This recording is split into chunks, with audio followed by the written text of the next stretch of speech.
Okay. Next question from Ali.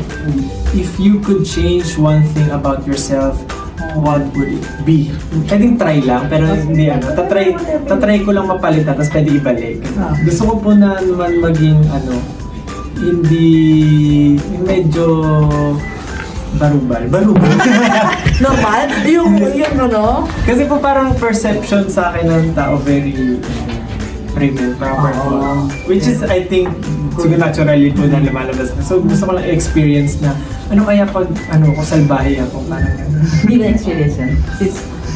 siguro po nung bata ako, medyo ako po yung yung iiyak sa mall pag di binili yung gusto. So, ngayon pa, as adult na medyo Kahit umandi, maging bad boy.